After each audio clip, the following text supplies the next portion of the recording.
الحمد لله نحمده ونستعينه ونستغفره ونؤمن به ونتوكل عليه ونعوذ بالله من شرور أنفسنا ومن سيئات أعمالنا من يهده الله فلا مضل له ومن يضلله فلا هادي له ونشهد أن لا إله إلا الله وحده لا شريك له ونشهد أن محمدًا عبده ورسوله أرسله بالحق بشيرًا ونذيرًا وداعيًا إلى الله بإذنه وسراجًا منيرًا আজকের এই মহতি ইসলামী সম্মেলনের সম্মানিত সভাপতি, বিজ্ঞ পরিচালক এবং উপস্থিত আমার দিন দরদি মুসলিম ভাইয়েরা, আল্লাহ সুবহানাহু ওয়া তাআলার কাছে লাখো কোটি শুকর যে আল্লাহ সুবহানাহু ওয়া তাআলা আমাদেরকে মাতৃভূমি থেকে শত শত হাজার হাজার কিলোমিটার দূরে অবস্থান করেও এই প্রবাসে কোরআন এবং হাদিসের কথা শোনার জন্য বারবার একত্রিত হওয়ার তৌফিক দিচ্ছেন। এই জন্য রব্বে করিমের দরবারে আমরা শুকরিয়া জানাই, আলহামদুলিল্লাহ। আরও কৃতজ্ঞতা জানাই আজকের এই সম্মেলন বাস্তবায়ন করার পেছনে যে সকল ভাইয়েরা অক্লান্ত পরিশ্রম করে এটাকে এই পর্যন্ত এনেছেন। আল্লাহ সুবহানাহু ওয়া তাআলা সে সকল ভাইদেরকে সর্বোত্তম জাযা বা বিনিময় দান করুন। সম্মানিত ভাই বন্ধুগণ, আল্লাহ সুবহানাহু ওয়া তাআলা কোরআনে কারীমের ভিতরে ইরশাদ করেছেন, ওয়া রাব্বুকা ইয়াখলুকু মা ইয়াশা, আর তোমাদের রব বা তোমার রব যা ইচ্ছা তাই সৃষ্টি করেন। আল্লাহ সুবহানাহু ওয়া তাআলার সৃষ্টি জগৎ অনেক বিশাল। বলা হয়ে থাকে 18,000 মাখলুকাত বা সৃষ্টি আল্লাহর, কিন্তু প্রকৃত অর্থে আল্লাহর সৃষ্টির সংখ্যা কত এটা একমাত্র আল্লাহই ভালো জানেন। কোরআন বা হাদিসের কোথাও আল্লাহর সৃষ্টির সুনির্দিষ্ট কোনো সংখ্যার কথা বলা হয়নি। আল্লাহ সুবহানাহু ওয়া তাআলার গুণবাচক নামের একটি নাম হলো খালেক, তিনি সৃষ্টিকর্তা, সব কিছুকে তিনি সৃষ্টি করেছেন। তো আল্লাহ সুবহানাহু ওয়া তাআলার সেই সৃষ্টিসমূহের মধ্য থেকে প্রতিটি সৃষ্টি করার পেছনে বহুমুখী রহস্য এবং হিকমাহ লুকায়িত থাকে। কারণ আল্লাহ সুবহানাহু ওয়া তাআলার গুণবাচক নাম যেমন খালেক, তেমনি ভাবে তার আরেকটি গুণবাচক নাম হলো তিনি হাকিম, মহা হিকমতের অধিকারী, মহা হিকমতের মালিক। তিনি মহাপ্রজ্ঞাময়। তার প্রতিটি কাজ এর পেছনে কোনো না কোনো বা বহুমুখী প্রজ্ঞা, হিকমত এবং রহস্য লুকায়িত থাকে। আল্লাহর অনেক সৃষ্টি আছে যে সৃষ্টিগুলো আমরা দেখি, অথচ এই সৃষ্টির পেছনে রহস্য কি, এর উপকারিতা কি, এর হিকমত কি, এটা আমরা জানি না। তেমনি আল্লাহ সুবহানাহু ওয়া তাআলার একটা সৃষ্টি হলো জিন। আর এই জিনকে কেন্দ্র করেই আজকে আমরা কিছু কথা আরজ করার এরাদা রাখি। ওমা তাওফীকি ইল্লা বিল্লাহ। সম্মানিত ভাই বন্ধুগণ, আল্লাহর সৃষ্টির মধ্য থেকে জিন, এই জিন সম্পর্কে আমরা আজ আলোচনা কেন করতে যাচ্ছি? এর কারণ হলো জিন আল্লাহ সুবহানাহু ওয়া তাআলার এমন একটি সৃষ্টি, যে সৃষ্টির নামে কোরআনে কারীমে একটি সূরা আছে স্বতন্ত্র। আল্লাহ সুবহানাহু ওয়া তাআলা কোরআনে কারীমে একটি সূরা নাজিল করেছেন, সূরার নামই রাখা হয়েছে সূরাতুল জিন। কোরআনে কারীমের বিভিন্ন জায়গায় ছড়িয়ে ছিটিয়ে আছে জিন সম্পর্কিত আলোচনা। রাসূলুল্লাহ সাল্লাল্লাহু আলাইহি ওয়াসাল্লামেরও বহু হাদিসে জিন কেন্দ্রিক কথাবার্তা আমরা পাই। অথচ এই জিনকে ঘিরে সুস্পষ্ট ধারণা আমাদের সমাজে অনেক মুসলমানের মাঝে নাই। আবার অনেকের মধ্যে জিনকে কেন্দ্র করে অনেক ভুল এবং ভ্রান্ত ধারণা আছে। সেজন্য আজকের আলোচনায় আমরা ফুটিয়ে তোলার চেষ্টা করব জিন সম্পর্কে আমাদের যে সমস্ত ধারণাগুলো রাখা উচিত কোরআন এবং হাদিসের আলোকে, সেগুলোকে। সর্বপ্রথম বলতে চাই জিনের পরিচয় সম্পর্কে। জিন কি? জিনের পরিচয় সম্পর্কে বলবো, জিন হলো আল্লাহ সুবহানাহু ওয়া তাআলার একটি সৃষ্টি।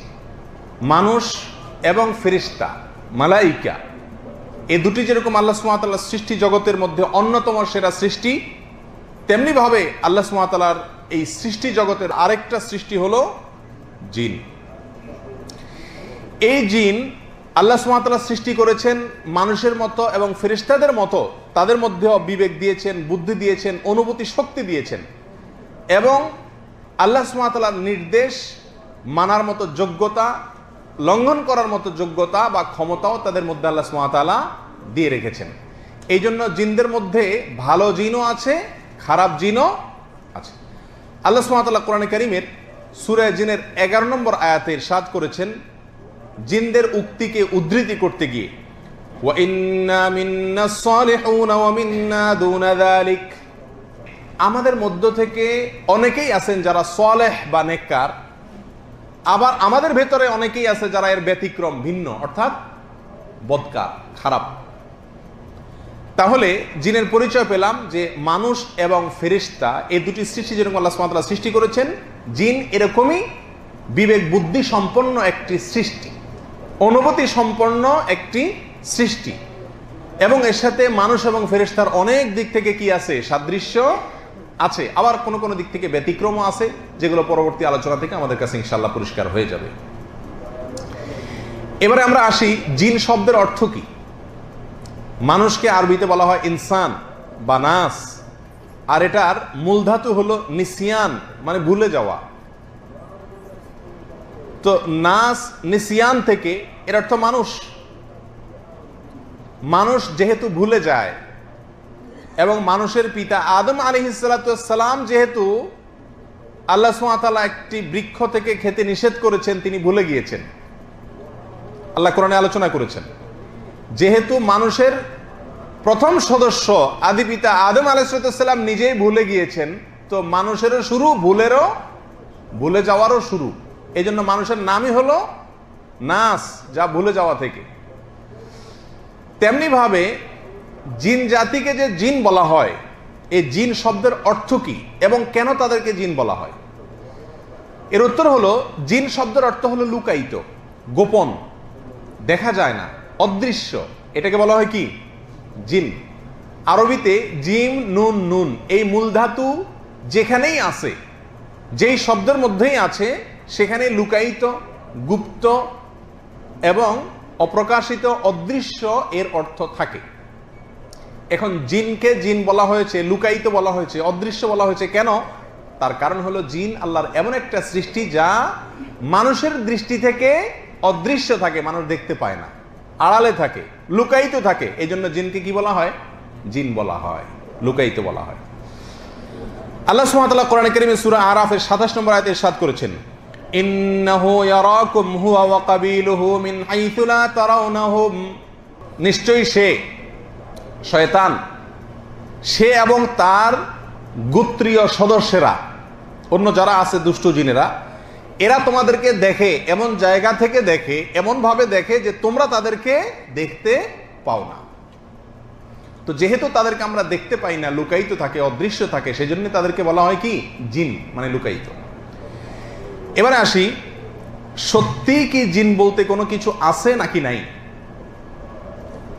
এই প্রশ্ন এজন্য করতে হচ্ছে যে অনেক বিজ্ঞানীর মতে, অনেক দার্শনিকের মতে জিন বলতে কোনো কিছু নাই, জিনের অস্তিত্বকে তারা কি করেন, অস্বীকার করেন।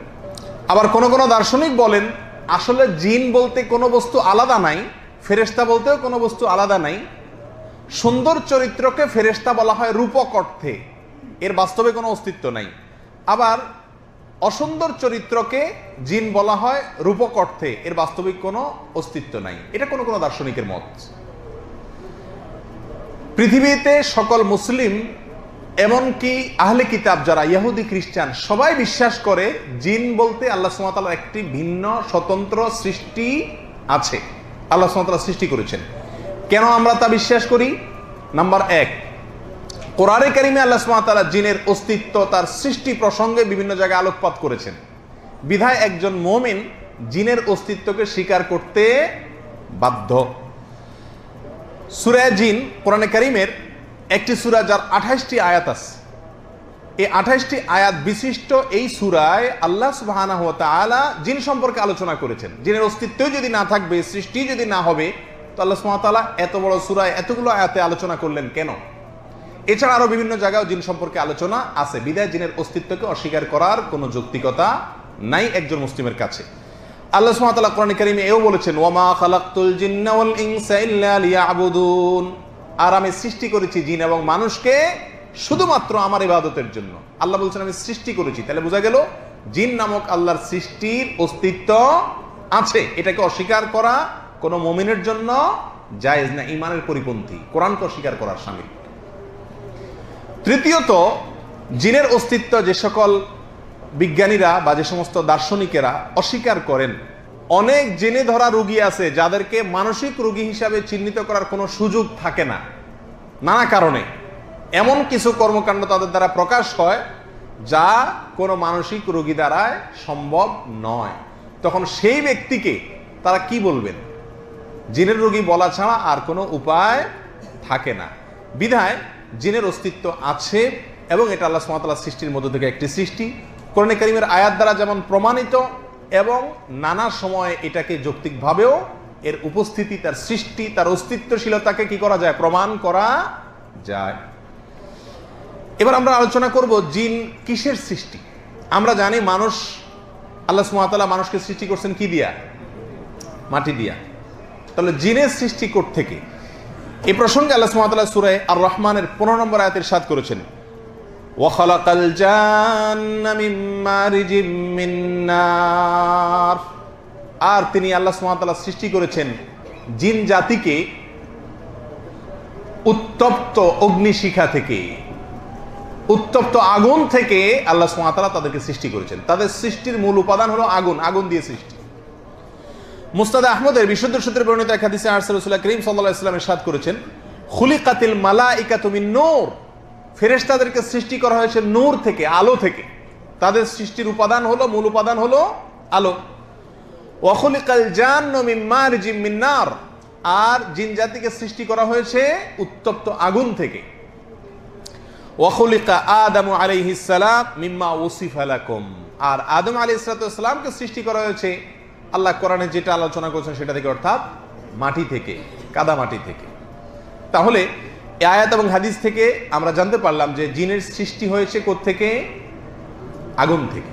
এখানে একটা প্রশ্ন আসে যে জিনকে যদি আল্লাহ সুবহানাহু ওয়া তাআলা আগুন দিয়েই সৃষ্টি করেন, তাহলে জিনের মধ্যে যারা আল্লাহর অবাধ্য, যারা নাফরমান, যারা কাফের, যারা দুষ্ট খারাপ জিন, তাদেরকে তো আল্লাহ সুবহানাহু ওয়া তাআলা জাহান্নামে শাস্তি দিবেন। আর জাহান্নামের শাস্তির প্রধান উপাদান, মূল অনুষঙ্গ হলো আগুন, নারু জাহান্নাম, জাহান্নামের আগুন। তো জিনকে আল্লাহ সুবহানাহু ওয়া তাআলা যদি আগুন দিয়েই সৃষ্টি করেন, তাহলে জাহান্নামের আগুনে তাদেরকে কিভাবে শাস্তি দিবেন? আগুনকে আগুন দিয়ে শাস্তি কিভাবে দিবেন? তো এর উত্তরে অনেক কথা বলা যায় এবং অনেক সালাফের অনেক ঘটনাও আছে। সংক্ষেপে আমরা এক লাইনে বলতে পারি এভাবে যে মানুষকে আল্লাহ সুবহানাহু ওয়া তাআলা সৃষ্টি করেছেন কি দিয়া? মাটি দিয়া। মাটি দিয়ে মানুষকে কি শাস্তি দেওয়া যায় নাকি যায় না?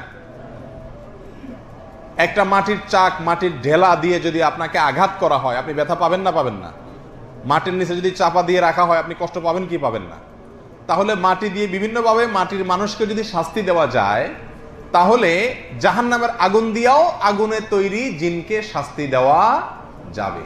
তার প্রকৃত ধরন কি হবে একমাত্র আহকামুল হাকিমিন রব্বুল আলামিনই ভালো জানেন। এরপরে আসি, পৃথিবীতে বা আল্লাহ সৃষ্টি জগতে জিনের অস্তিত্ব আগে, সৃষ্টি আগে নাকি মানুষের সৃষ্টি আগে? কে আগে, সিনিয়র কে, জুনিয়র কে?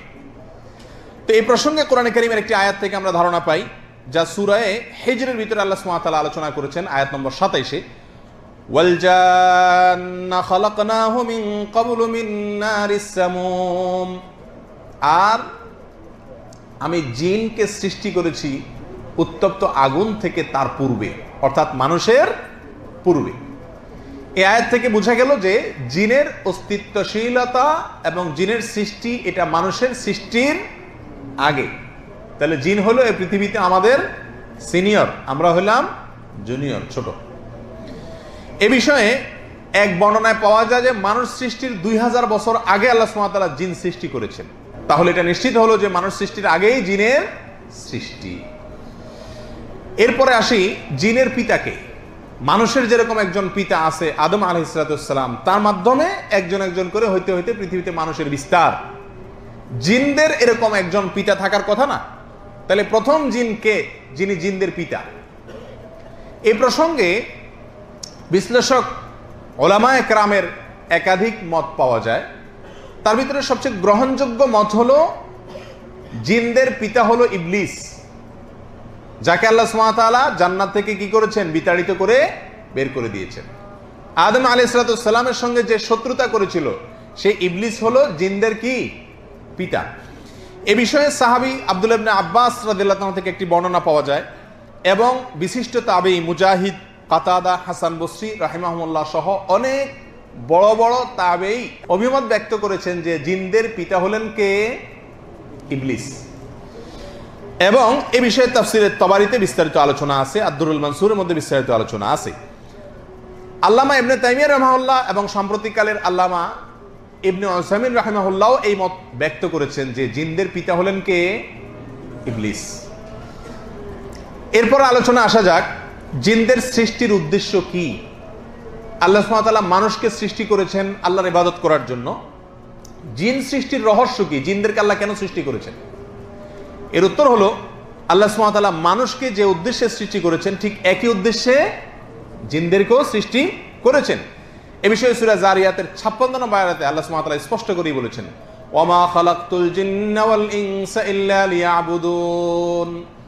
আর আমি জিন এবং মানুষ এই উভয় সম্প্রদায়কে শুধুমাত্র সৃষ্টি করেছি এই জন্য যেন তারা আমার ইবাদত করে, আমার একত্ববাদের কথা স্বীকার করে। আইলিয়াওয়াহিদুনি, তারা যেন আমার একত্ববাদের কথা স্বীকার করে, আমার তাওহীদকে সাব্যস্ত করে, আমার ইবাদত করে, আমার গোলামি করে, আমার বন্দেগী করে। এই জন্যই মানুষ এবং জিন এই দুই জাতিকে সৃষ্টি করা হয়েছে। তাহলে এখান থেকে জিন জাতির সৃষ্টির কারণ, রহস্য, আসল উদ্দেশ্য আমরা জানতে পারলাম। আল্লাহ সুবহানাহু ওয়া তাআলা পৃথিবীতে মানুষের হেদায়েতের জন্য, মানুষকে পথ দেখাবার জন্য যুগে যুগে বিভিন্ন নবী রাসূল পাঠিয়েছেন। এই নবী রাসূলরা মানুষের কাছেই শুধু প্রেরিত হন নাই, বরং তারা জিনদেরকেও পথ দেখিয়েছেন, জিনদের কাছেও প্রেরিত হয়েছেন। জিনদেরকেও হেদায়েত করা, তাদেরকেও পথ দেখানো, পথ প্রদর্শন করা, এটা নবী রাসূলগণের দায়িত্বের অংশ ছিল। এ বিষয়ে কোরআনে কারীমে সূরা আনআমের 130 নম্বর আয়াতে আল্লাহ সুবহানাহু ওয়া তাআলা ইরশাদ করেছেন, ইয়া মা'আশারাল জিন্নি ওয়াল ইনসি আলাম ইয়াতিকুম রুসুলুম মিনকুম ইয়াকুসসুনা আলাইকুম আয়াতি ওয়া ইউনযিরুনাকুম লিকাআ ইয়াওমিকুম হাযা ক্বালু শাহিদনা আলা আনফুসিনা ওয়া গাররাতহুমুল হায়াতুদ দুনিয়া ওয়া শাহিদু আলা আনফুসিহিম আন্নাহুম কানু কাফিরিন। কিয়ামতের দিনে আল্লাহ সুবহানাহু ওয়া তাআলা জিন এবং মানুষ জাতিকে লক্ষ্য করে একটি উক্তি করবেন, একটি কথা বলবেন। আর সেই কথাটি সূরা আনআমের 130 নম্বর আয়াতে আল্লাহ সুবহানাহু ওয়া তাআলা আলোচনা করেছেন, বলেছেন।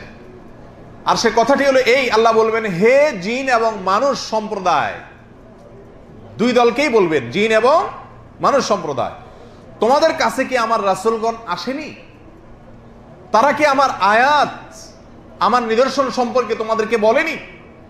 আজকের এই দিন, কিয়ামতের দিনের মুখোমুখি তোমাদের হতে হবে, এ বিষয়ে তারা কি তোমাদেরকে সাবধান করেনি?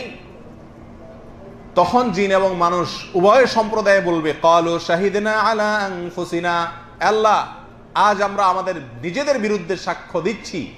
হ্যাঁ, তারা এসেছেন এবং তারা আমাদেরকে এই কিয়ামতের দিন সম্পর্কে সাবধান করেছিলেন, আপনার নিদর্শনের কথা বলেছিলেন। কিন্তু আল্লাহ বলেন, ওয়া গাররাতহুমুল হায়াতুদ দুনিয়া, দুনিয়ার চাকচিক্য, দুনিয়ার বিভিন্ন লোভনীয় বস্তু তাদেরকে বিপথগামী করেছে, বিভ্রান্ত করেছে, মূল পথ থেকে, সঠিক পথ থেকে সরিয়ে দিয়েছে, জান্নাতের পথ থেকে জাহান্নামের পথে নিয়ে গেছে। আল্লাহ বলেন, ওয়াশাহিদু আলা আনফুসিহিম, তারা সেদিন নিজেদের বিরুদ্ধে নিজেরা কি দিবে? সাক্ষ্য দিবে যে আন্নাহুম কানু কাফিরিন, যে তারা কাফের ছিল। তাহলে এখানে জিন এবং মানুষ উভয় সম্প্রদায়কে আল্লাহ সুবহানাহু ওয়া তাআলা লক্ষ্য করে বলবেন কিয়ামতের দিন যে তোমাদের কাছে কি নবী রাসূল আসেন নাই? এই আয়াত থেকে কি বোঝা গেল? নবী রাসূলগণ শুধু মানুষের কাছেই প্রেরিত হন নাই, বরং জিন জাতি, তাদের জন্য, তাদের হেদায়েতের জন্য নবী রাসূলরা এসেছেন। তবে জিনদের মধ্য থেকে কোনো আলাদা নবী রাসূল ছিল কিনা এ বিষয়ে বিশেষজ্ঞ ওলামা একরামের, গবেষক ওলামা একরামের একাধিক মত পাওয়া যায়, তবে তাদের মধ্যে আলাদা নবী রাসূল ছিলেন এরকম কোনো কথা কোরআন হাদিস থেকে পরিষ্কারভাবে জানা যায় না। যদি অনেক ওলামা একরাম বলেছেন যে যেহেতু তাদের সৃষ্টি মানুষ সৃষ্টির আগে, অতএব তখন তো মানুষদের মধ্যে নবী রাসূলদের কেউই ছিলেন না, বিদায় ওই সময়টাতে তাদের মধ্য থেকে নবী রাসূল ছিল। এটা কোন কোন গবেষকের মত। এরপরে আসি জিনদের প্রকারভেদ সম্পর্কে। জিন কত প্রকার, কত ধরনের জিন দুনিয়াতে আছে, জিনদের প্রকারভেদ এবং শ্রেণী সম্পর্কে অনেক রকম কথা আছে। বিভিন্ন রকম জিনের কথা গবেষক ওলামা একরাম বলেছেন। তার ভিতরে মৌলিকভাবে একটি পয়েন্ট আমরা জেনে নিতে পারি একটি হাদিস থেকে, এবং যে হাদিসটি বর্ণিত হয়েছে তাবরানীতে বিশুদ্ধ সূত্রে। সালাব আল খুশানি রাদিয়াল্লাহু তাআলা আনহু বর্ণনা করেছেন যে রাসূল আকরাম সাল্লাল্লাহু আলাইহি ওয়াসাল্লাম ইরশাদ করেছেন, জিন তিন প্রকার। জিন কয় প্রকার? তিন প্রকার। এক প্রকার জিন হলো যারা শূন্যে উড়ে বেড়ায়, বাতাসের সাথে মিশে থাকে, তাদের আলাদা কোনো অস্তিত্ব নাই, বাতাসের সাথে মিশে থাকে, বাতাসের সঙ্গে মেশার মতো আল্লাহ সুবহানাহু ওয়া তাআলা তাদেরকে ক্ষমতা দিয়েছেন এবং তারা উড়ে বেড়ায়। এ হলো এক প্রকারের জিন। আরেক প্রকার জিন হলো যারা সাপ এবং কুকুরের আকৃতি ধরে আছে। বিশেষ করে কোন কোন বর্ণনা পাওয়া যায় কালো কুকুর। কুকুর এবং সাপের আকৃতি ধরে অনেক জিন থাকে।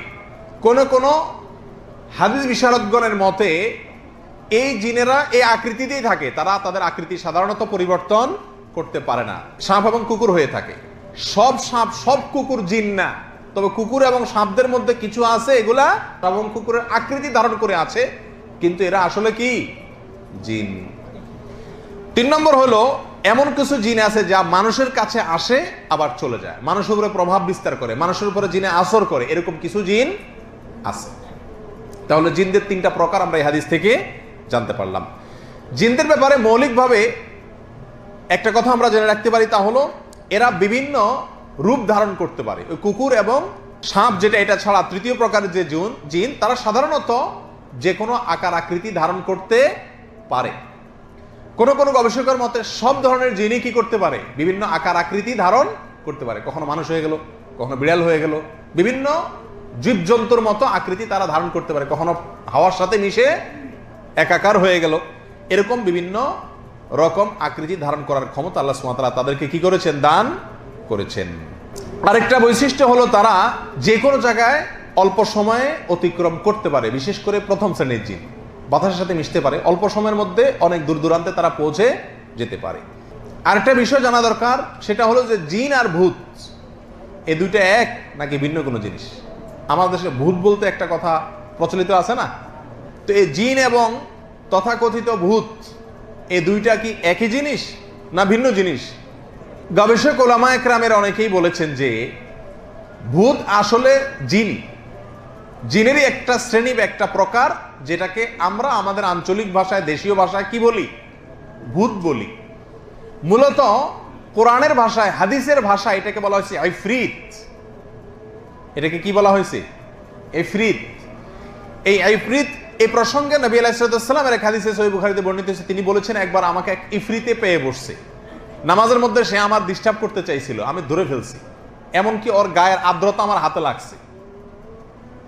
দুষ্ট জিন, খারাপ জিন, গোয়ার কিসিমের জিন এবং উদ্ভট মাস্তান খবিজ কিসিমের, অবাধ্য কিসিমের জিন এবং খুব বেশি শক্তি রাখে, এই টাইপের জিনগুলাকে ইফরিত বলা হয়। আমরা যে ভূত ভূত বলি, ভূত বলতে এই সাধারণত এই দুষ্ট জিনকেই বোঝানো হয়, যে মানুষের কি করে? নানা সময় ক্ষতি সাধন করে। তাহলে সব জিন কি না? ভূত না, দুষ্ট না, খারাপ না বা শক্তিধর না, কিন্তু সকল ভূতই কি? জিন, বা সকল ইফরিতি জিন। এরপরে আসি দুষ্ট জিনের প্রকারভেদ।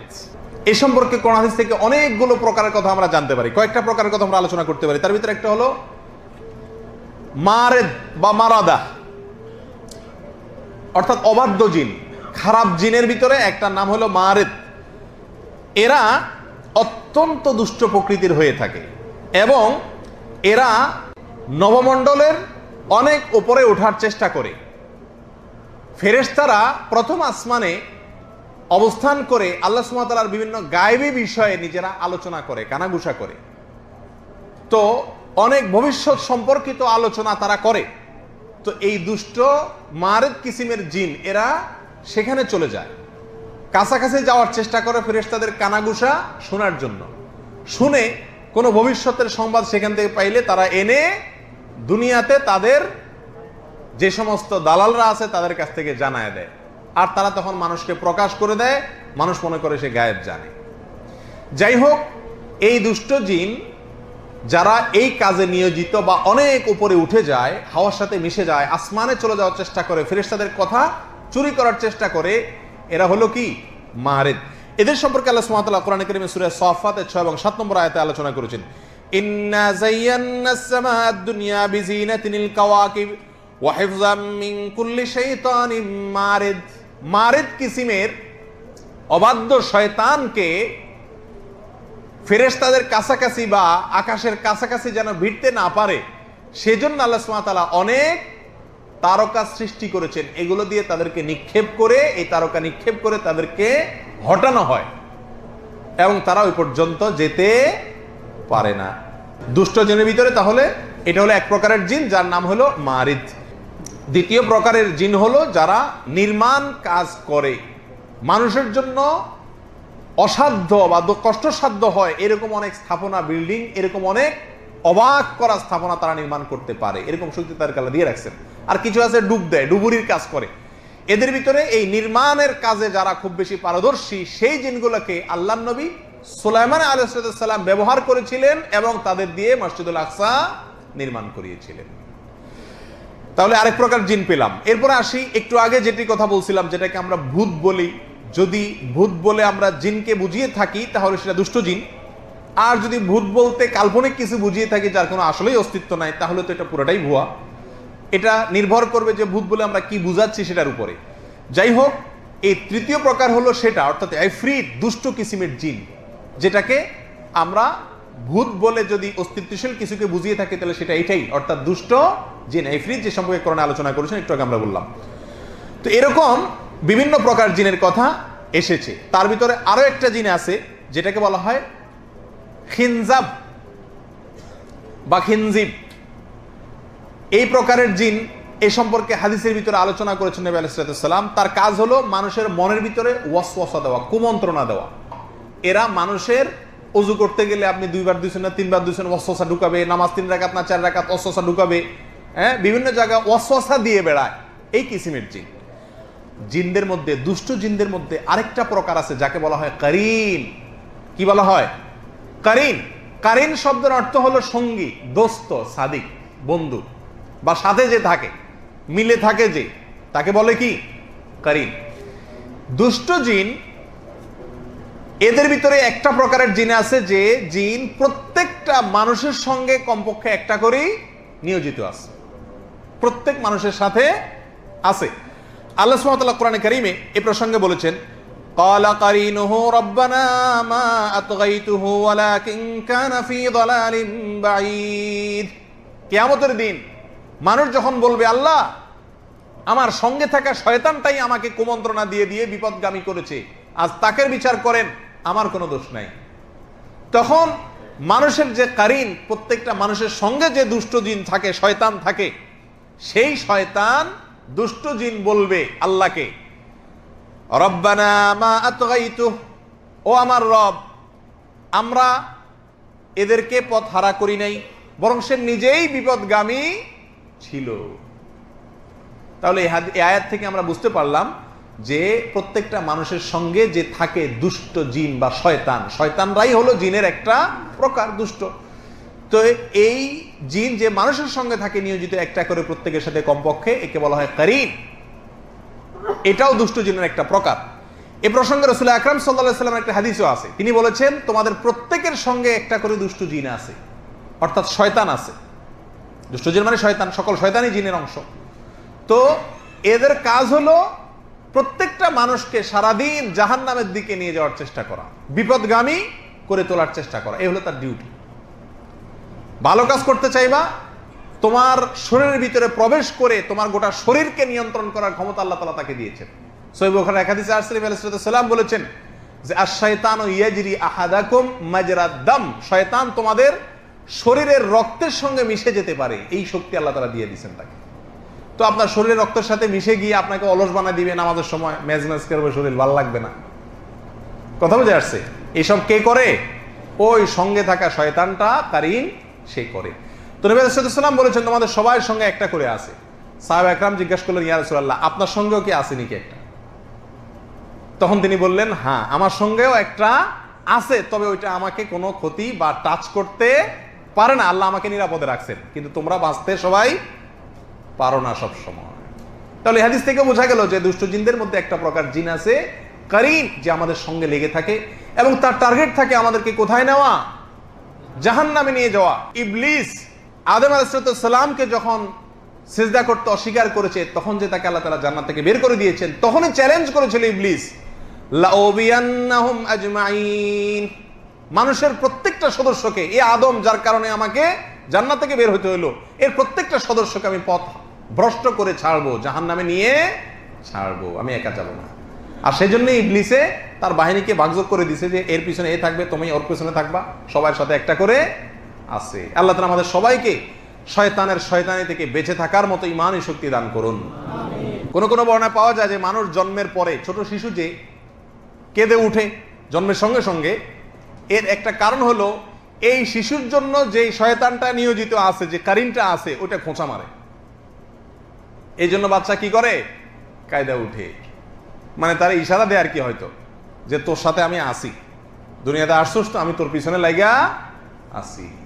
যাই হোক, তাহলে দুষ্ট জিনের একটা প্রকার হলো কারিন। আল্লাহ তাআলা সব দুষ্ট জিনের এবং শয়তানের শয়তানি থেকে আমাদেরকে বেঁচে থাকার তৌফিক দান করুন। এরপরে আসি, জিনের সৃষ্টিগত কাঠামো কি? আমাদের শরীরের কাঠামো যেরকম মাথা থেকে পাও পর্যন্ত একটা কাঠামো আছে মানুষের, জিনের সৃষ্টিগত কাঠামো কেমন? তো এই প্রসঙ্গে কোরআনে কারীমের বেশ কয়েকটি আয়াত থেকে আমরা কিছু ধারণা পাই, নবী আলাইহিস সালামের হাদিস থেকে আমরা বিষয়ে কিছু ধারণা পাই। তার ভিতরে কিছু পয়েন্ট আমরা উল্লেখ করি। জিন, আল্লাহ সুবহানাহু ওয়া তাআলা তাদেরকে আমাদের মতো অন্তর দিয়েছেন, তাদের কলব আছে, তারা অনুধাবন করে, বুঝে ভালো মন্দ। তাদেরকে চোখ দিয়েছেন দেখার জন্য, কান দিয়েছেন শোনার জন্য, এবং আমাদের মতো অন্যান্য অঙ্গ প্রত্যঙ্গ তাদেরকে দিয়েছেন। এ বিষয়ে সূরা আরাফের 179 নম্বর আয়াতে আল্লাহ সুবহানাহু ওয়া তাআলা আলোচনা করেছেন, ওয়ালাকাদ যারানা লিজাহান্নামা কাসীরাম মিনাল জিন্নি ওয়াল ইনস লাহুম কুলুবুন লা ইয়াফকাহুনা বিহা ওয়া লাহুম আ'য়ুনুন লা ইউবসিরুনা বিহা ওয়া লাহুম আযানুন লা ইয়াসমাউনা বিহা উলাইকা কাল আনআমি বাল হুম আদাল উলাইকা হুমুল গাফিলুন। আল্লাহ বলেন, আমি জিন এবং মানুষ এই উভয় সম্প্রদায় থেকে বহু লোককে সৃষ্টি করেছি জাহান্নামের জন্য। আর যাদেরকে জাহান্নামের জন্য সৃষ্টি করা হয়েছে, যাদের জন্মই হয়েছে জাহান্নামের জন্য, তাদের মার্কা কি, আলামত কি? তাদের আলামত হলো যে তাদেরকে আল্লাহ অন্তর দিয়েছেন, কিন্তু অন্তর দিয়ে তারা সত্য উপলব্ধি করে না। নিষ্ক্রিয় অন্তর, কোনো ওয়াজে ধরে না, কোনো কোরআন হাদিসে ধরে না, অন্তর এটা পাথর হয়ে গেছে। আল্লাহ মাফ করুক, এটা আলামত যে এটা জাহান্নামের জন্য সৃষ্টি এই লোকের। এটা জিন এবং মানুষ উভয়ের জন্য আল্লাহ বলেছেন। তাহলে বোঝা গেল জিনদের কি আছে? অন্তর আছে। লাহুম কুলুবুন, আল্লাহ বলছেন তাদের অন্তর আছে।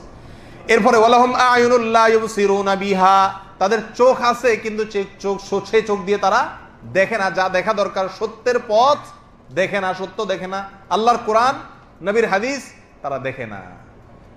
তাহলে জিনদের চোখ আছে বোঝা গেল। ওয়ালাহুম আযানুন লা ইয়াসমাউনা বিহা, কান আছে, তা দিয়ে শুনে না। তাহলে আয়াত থেকে বোঝা গেল জিনদের অন্তর, চোখ, কান সব আছে।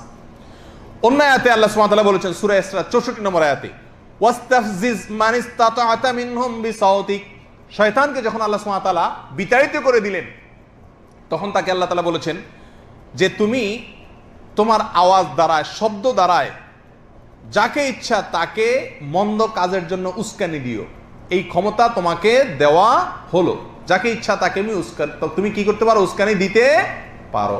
এর থেকে বোঝা গেল শয়তানের বা জিনদের কি আছে? মুখও আছে, আওয়াজ করার মতো ক্ষমতাও আছে।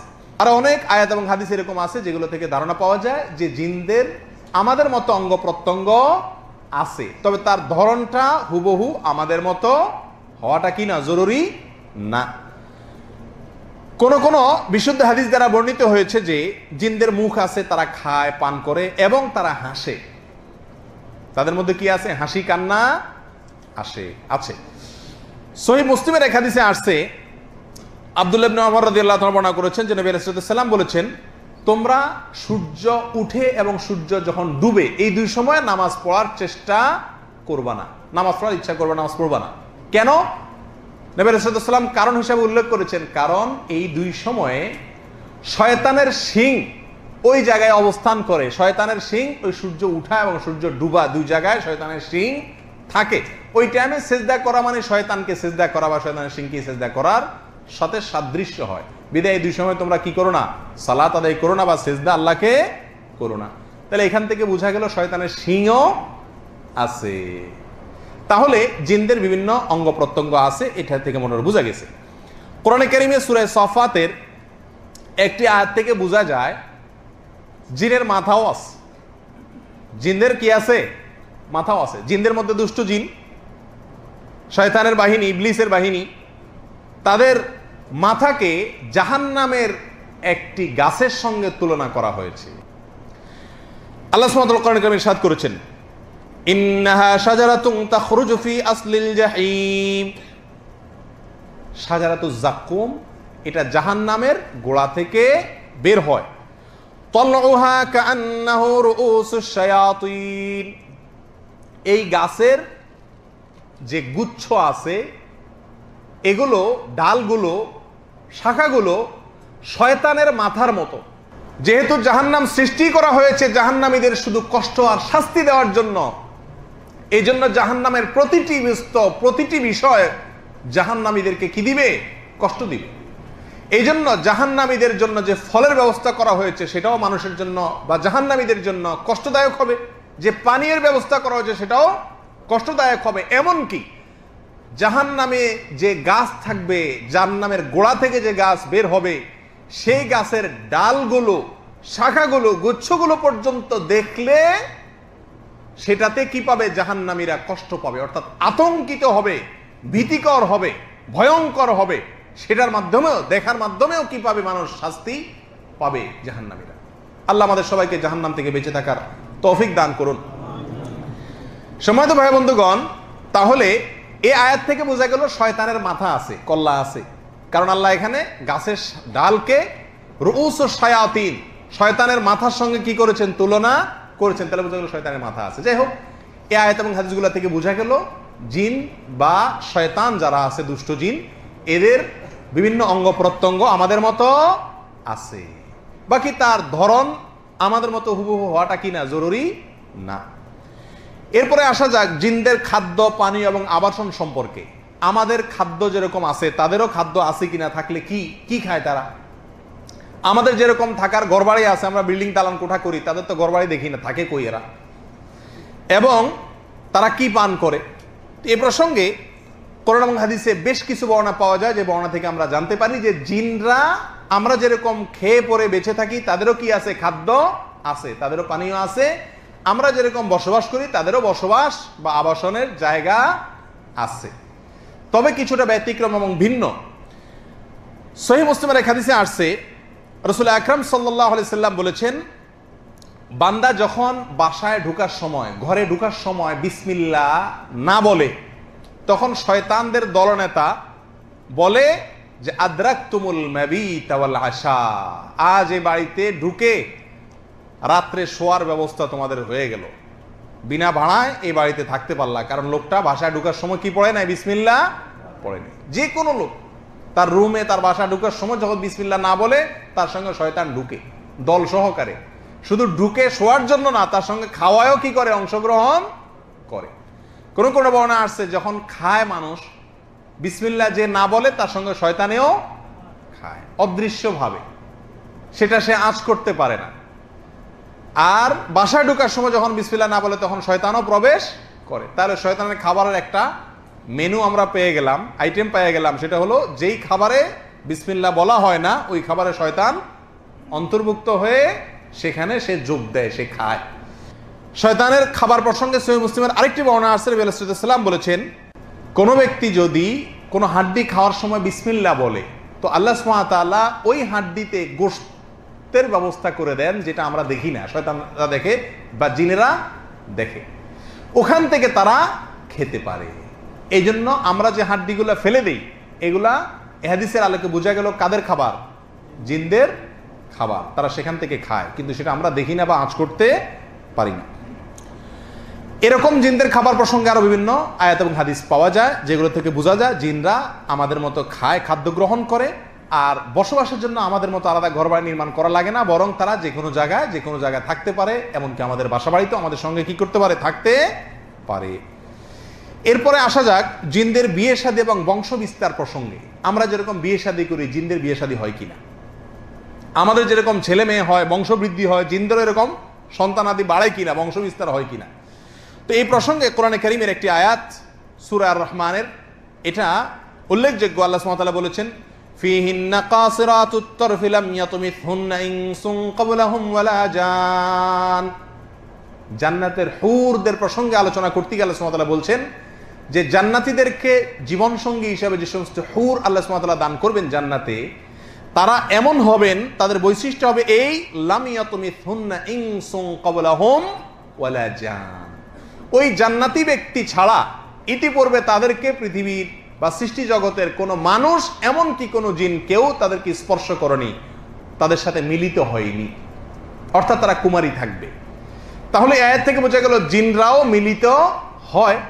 সেই জন্য আল্লাহ বলেছেন জিনও তাদের সঙ্গে কি হয় না? মিলিত হয়নি। আয়াত থেকে বোঝা গেল জিনরা মিলিত হয় এবং তারা মানুষের মতোই তারাও সহবাস করে এবং তাদেরও স্ত্রী প্রয়োজন হয় এবং তাদের মধ্যে স্ত্রী আছে। অন্য আয়াতে আল্লাহ সুবহানাহু ওয়া তাআলা বলেছেন, আফাতাত্তাখিযুনাহু ওয়া যুররিয়াতাহু আউলিয়া মিন দুনি। তোমরা কি শয়তান এবং তার বাহিনীকে, তার সন্তানদেরকে অভিভাবক বানাবে আমাকে ছাড়া? এর থেকে বোঝা গেল শয়তানের কি আছে? সন্তানাদি আছে, কারণ যুররিয়া মানে সন্তান।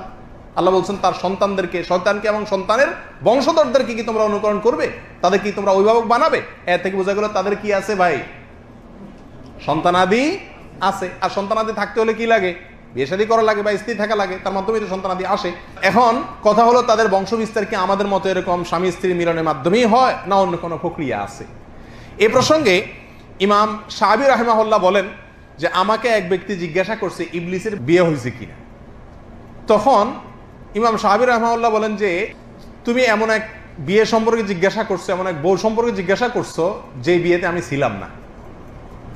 তার মানে তিনি তার কথা দ্বারা বুঝিয়েছেন যে যেহেতু বংশ বিস্তার হয় ইবলিসের, শয়তানের, জিনদের, তাহলে তাদের কি আছে? অবশ্যই স্ত্রী আছে।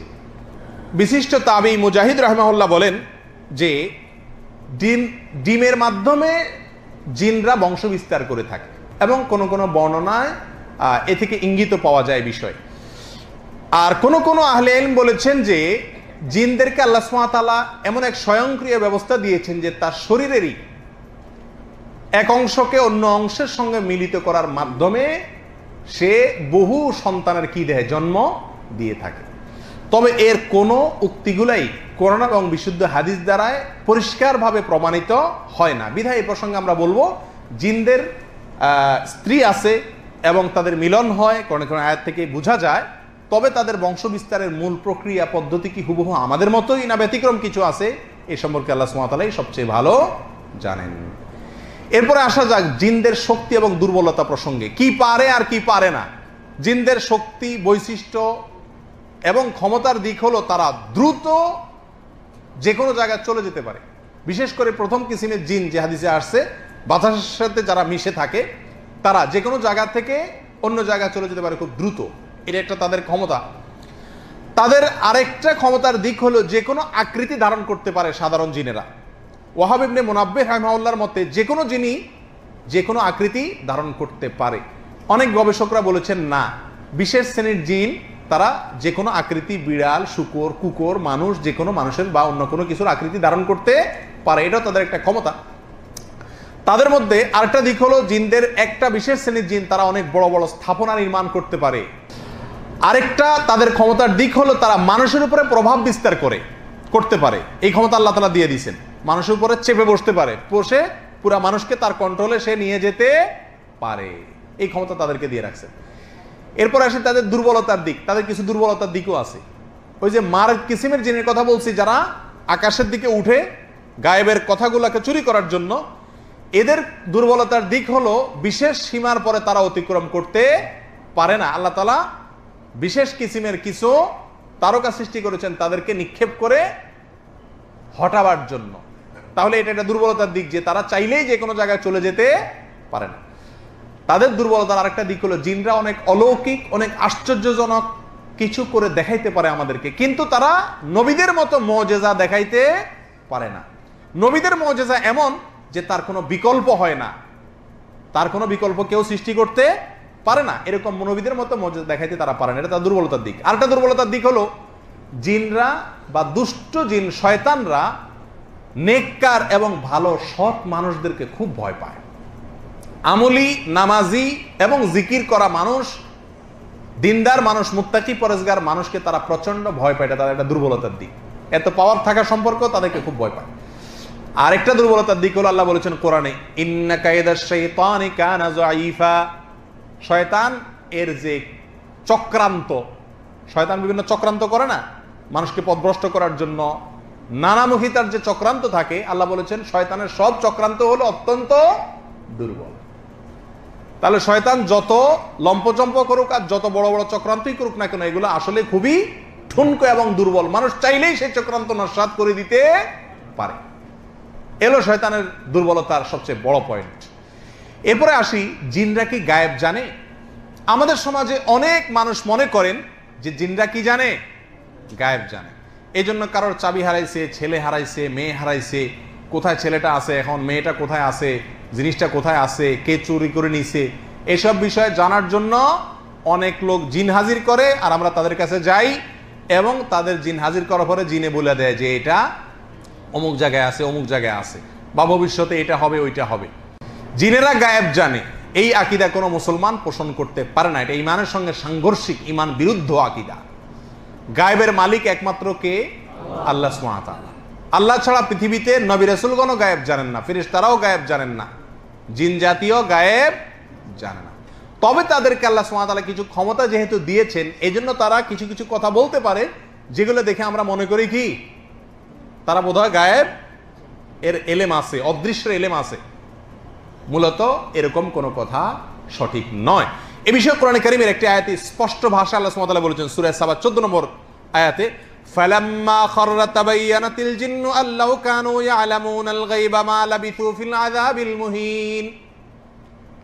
বাইতুল মাকদিস বা মসজিদে আকসা, এটা নির্মাণ করার জন্য সুলাইমান আলাইহিস সালাম জিনদের মধ্যে যারা নির্মাণ শ্রমিক এদেরকে লাগাইছিলেন।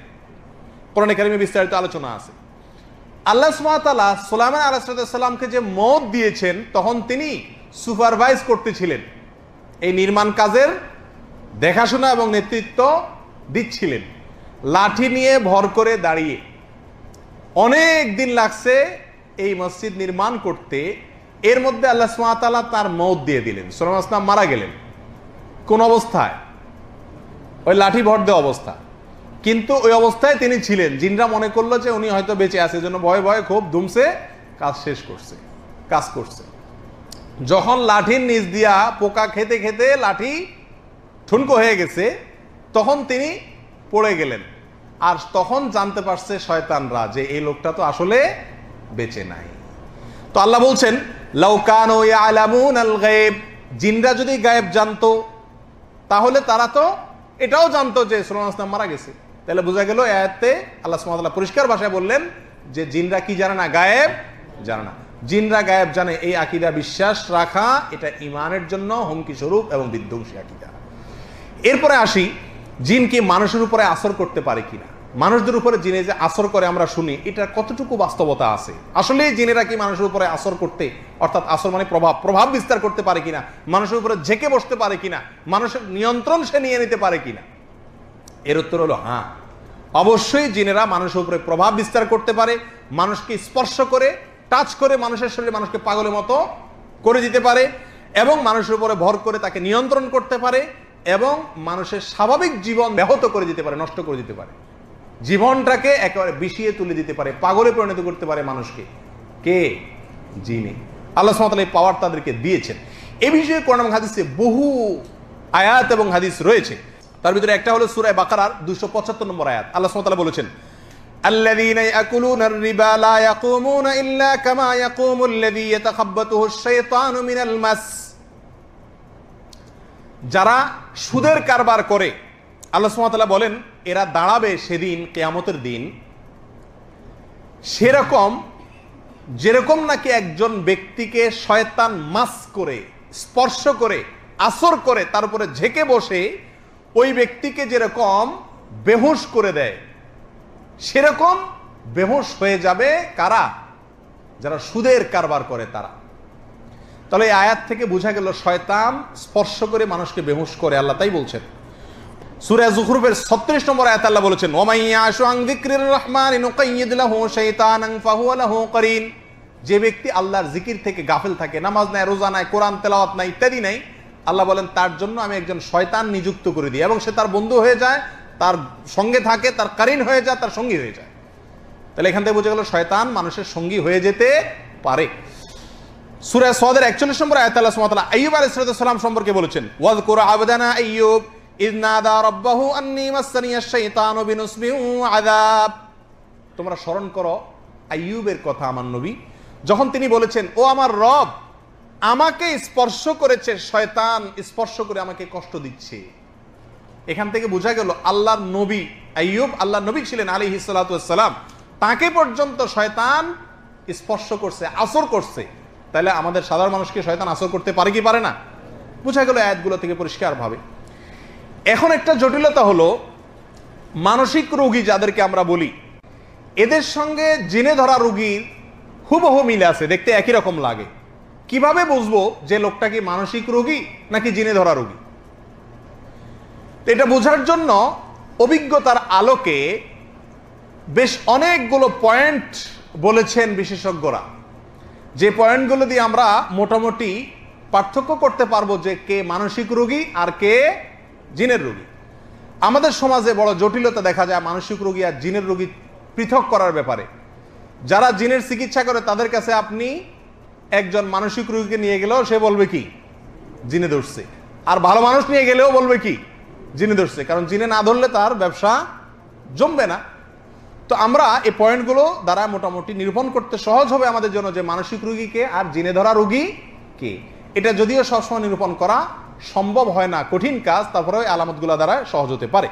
এক নম্বর হলো জিনে ধরা রোগী হঠাৎ হঠাৎ অনেক সময় বেহুশ হয়ে যায়। সব রোগী না, অনেক জিনে ধরা রোগী যার উপরে জিনে আসর করছে সে হঠাৎ হঠাৎ কি হয়ে যায়, বেহুশ হয়ে আবার নিজে নিজে হুঁশে চলে আসে। কিন্তু পাগল যে বা মানসিক রোগী যে, সে সাধারণত এরকম হয় না, একভাবে থাকে। হঠাৎ হঠাৎ বেহুশ হওয়া এটা তার মধ্যে খুব একটা দেখা যায় না। নাম্বার 2, কখনো কখনো জিনে ধরা রোগীর মুখ থেকে ফেনা বের হয়, দাঁতে খিল লেগে যায়, কিন্তু মানসিক রোগী তার এরকম হয় না সচরাচর।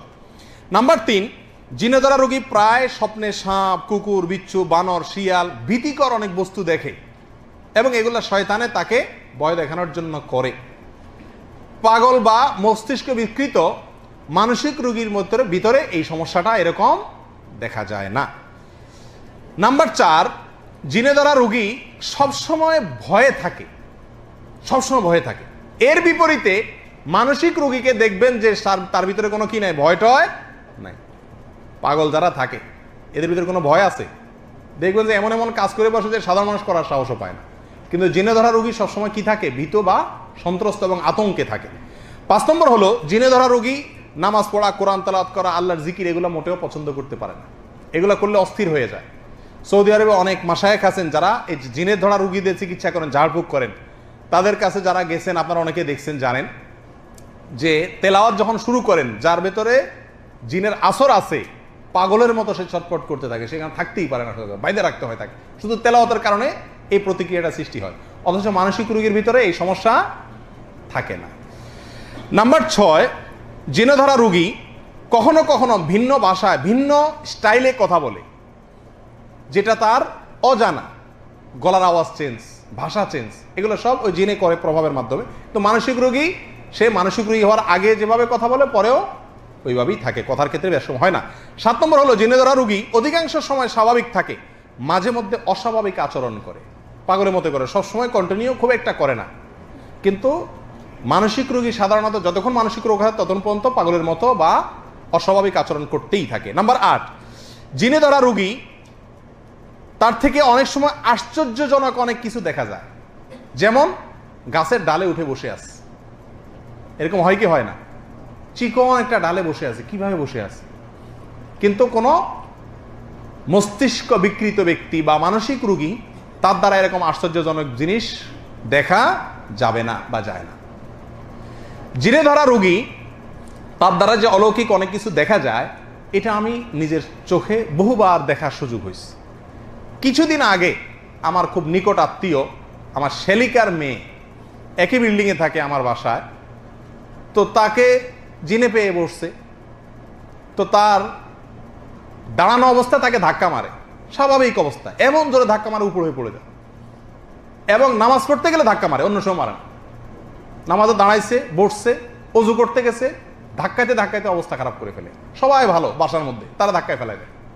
যারা জিনের অস্তিত্বকে অস্বীকার করেন সেসব দার্শনিক এবং বিজ্ঞানী ভাইরা আর কি ব্যাখ্যা দিবেন? তার পায়ে রশি বেঁধে রাখা লাগে, খাটের থেকে ফেলে দেয় টাইনা।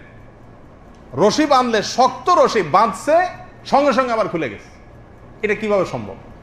এগুলো সবগুলো এই অলৌকিক আশ্চর্যজনক জিনিসগুলো প্রমাণ করে যে এটা কিসে করছে? জিনে করছে। 9 নম্বর হলো, জিনে ধরা রোগীর কাছে তার স্বামী, ঘর, সংসার এগুলো সব বিতৃষ্ণ লাগে। এটা মানসিক রোগীর কাছেও হতে পারে, কিন্তু জিনে ধরার কাছে একেবারে বিতৃষ্ণই লাগে সব সময়। 10 নম্বর হলো, জিনে ধরা রোগীর উপরে যখন জিন চড়াও হয়, তখন ক্যামেরা দিয়ে ছবি তুললে অনেক সময় ছবি ঝাপসা আসে। মানসিক রোগীর বেলা সেটা আসে না। তবে এটা সব সময় সবার ক্ষেত্রে প্রযোজ্য হবে এমনটিও নয়। কোনো জিনে ধরা রোগীর ছবি পরিষ্কারও আসতে পারে, সেটা ভিন্ন বিষয়। তাহলে এই আলামতগুলো দ্বারা, মোটামুটি 10টি আলামত দ্বারা আমরা চিহ্নিত করতে পারবো বা পৃথক করা সহজ হবে কে মানসিক রোগী আর কে জিনে ধরা। আমাদের সমাজে একটা সমস্যা আছে, কিছু লোক আছে যারা জিনে ধরা রোগী সাজে, আসলে তাদের জিনেও ধরে নাই, মানসিক রোগ তো নাই। তো জিনে ধরা রোগী যা যা করে তা তা করে। এখন এগুলা করলে অনেক সময় আমরা বিশ্বাস করতে বাধ্য হই যে আসলেই জিনে টিনে ধরছে কিনা। তো এগুলো যারা করে তারা আসলে বিশেষ কোনো টার্গেটের জন্য করে, কিছু পাওয়ার জন্য করে। তো তার পাওয়ার জিনিসটা যদি তাকে দেওয়ার ওয়াদা করা হয়, দেখবেন যে এটা চলে গেছে, তাহলে বুঝবেন এটা আসলে ধান্দাবাজ, নকল জেনে ধরা রোগী, আসল জেনে ধরা রোগী না। এটাও মোটামুটি বোঝা যায় এবং চিহ্নিত করা যায়। এরপরে আসি, কি কারণে জিন মানুষের উপরে চড়াও হয়? সাধারণত আসর করে বসে, প্রভাব করে বসে, এবং জিনে হামলা করে করে আপনার জীবনকে ধ্বংস করে দেয়, পাগল বানায় দেয় আপনাকে। কেন এই সমস্যাগুলো সাধারণত হয়? কাদের উপরে হয়? কেন হয়? এর অনেকগুলো কারণ আছে। এর ভিতরে একটা হলো, জিনের প্রতি যদি জুলুম অবিচার করেন, জিনদের বসবাসের জায়গাতে আপনি আগুন জ্বালায় দিলেন বা আগুন গরম পানি ঢেলে দিলেন বা তাদেরকে ডিস্টার্ব করলেন এক কথায়, তখন তারা দেখা যায় আপনার উপরে প্রভাব বিস্তার করে বা আপনার পরিবারের কোনো সদস্যের উপরে ঝেঁকে বসে। বলে জিনদেরকে আমরা কষ্ট দিতে পারি? হ্যাঁ, আমাদের কষ্ট দেওয়ার বহুত পদ্ধতি আছে। তার বসবাসের জায়গায় আপনি পেশাব করে দিলেন, তখন তার কষ্ট হবে। গরম পানি ঢেলে দিলেন, তখন তার কষ্ট হবে। তার বসবাসের জায়গাগুলো কি সেটা আমরা পরে আলোচনা করবো। একটু পরে আমরা বলতেছি যে কিছু কিছু জায়গা আছে যে জায়গাগুলোতে জিন কি থাকে, বেশি থাকে, এবং হাদিসে সেই জায়গাগুলোর কথাও বলা আছে। অতএব এই কারণে অনেক সময় জিনের আক্রমণের শিকার হয়, আমরা অজান্তে তাদেরকে ক্ষতি করে ফেলি। নাম্বার 2, অতিরিক্ত ভয় যাদের উপরে থাকে, যাদের মধ্যে থাকে, এই ভীতু টাইপের বা অতিরিক্ত ভয় থাকা লোকগুলাকেও শয়তান বা দুষ্ট জিনে কি করে? আক্রমণ করে। নাম্বার 3, মাত্রাতিরিক্ত উদাসীনতা, বেখিয়াল এবং বিশেষ করে আল্লাহর জিকির থেকে গাফেল, এটাও জিনে আক্রমণের একটা বড় কারণ। আপনারা বলবেন যারা অমুসলিম কই, তাদের মধ্যে তারা তো আল্লাহর জিকির থেকে পুরাই গাফেল, তাদের তো আমরা দেখি না জিনে ধরা রোগী আক্রমণ করছে। তাদেরকে তো দুষ্ট জিন বা শয়তানের জাহান্নামের পথে নিয়েই রাখছে, আর এরপরেও তাদের মধ্যেও জেনে ধরার প্রবণতা বা ঘটনা ঘটে, কিন্তু সেগুলোকে তারা মানসিক রোগী হিসাবে সারা জীবন চিকিৎসা করে, কিন্তু কোনো উপকার পায় না। নাম্বার 4, নোংরা এবং অপবিত্র থাকা। যেই ঘরে বা যেই ব্যক্তি অতিরিক্ত নোংরা থাকে, অপবিত্র থাকে, ওই জায়গাতে ওই ব্যক্তিকে জিনে ধরার বা জিনে তার উপরে প্রভাব বিস্তার করার, আসর করার আশঙ্কা বেশি থাকে, কারণ নোংরা জায়গায় জিনের অবস্থান বেশি থাকে। নাম্বার 5, অপবিত্র স্থানে যে বসবাস করে, অপবিত্র স্থানে থাকে বা বাসার ভিতরে অপবিত্রতা, পেশাবের গন্ধ সব সময়, পেশাব থাকে, ময়লা থাকে, এগুলা জিনের আখড়া থাকে সাধারণত। ওই রকম জায়গাতেও জিনে ওই রকম ব্যক্তিকেও প্রভাব বিস্তার করে, আসর করে বসে যে এরকম অপবিত্র স্থানে থাকে। এরকম আরো বহু কারণ থাকতে পারে যে কারণে জিনের আসর মানুষের উপরে পড়ে থাকে। শেষ পয়েন্ট, মূল পয়েন্ট, আমাদের জন্য সবচেয়ে বেশি দরকারি পয়েন্ট, সেটা হলো জিনের আসর থেকে বাঁচার জন্য আমরা কি করতে পারি, কি চিকিৎসা নিতে পারি, কি কি পদ্ধতি অবলম্বন করতে পারি, কি কি আমল করতে পারি, যা করলে জিনের প্রভাব থেকে, জিনের আক্রমণ থেকে, জিনের আসর থেকে আমরা বাঁচতে পারবো, আত্মরক্ষা করতে পারবো, বা চিকিৎসা আমাদের হবে।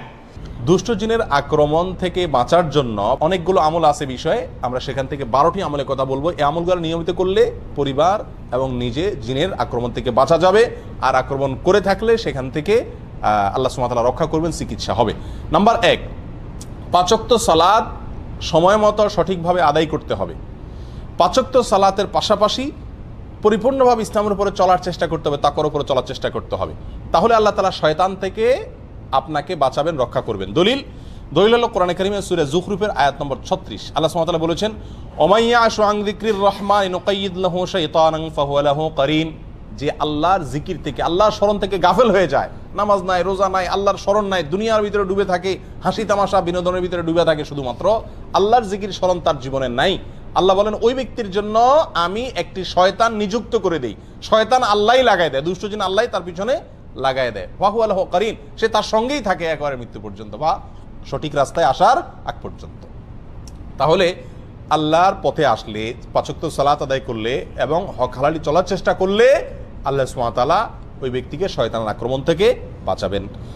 এছাড়া আপনারা বিখ্যাত একটি হাদিস জানেন, নবী আলাইহিস সালাম বলেছেন, কেউ যদি রাতে ঘুমায়, শয়তান প্রত্যেকটা ঘুমন্ত ব্যক্তির কপালে 3টা করে গিরা দেয়। শয়তান কি করে? কেউ যদি রাতে ঘুমাতে যায় তো শয়তান ওই ঘুমানো ব্যক্তির কপালে 3টা গিরা দেয়।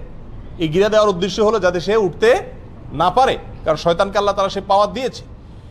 তো শারীরিকভাবে তাকে দুর্বল করে ফেলে, অলস করে ফেলে, শরীরকে মেজমেজ করায় দেয়, সে নামাজের জন্য ফজরের সময় উঠার ক্ষমতা যাতে না থাকে।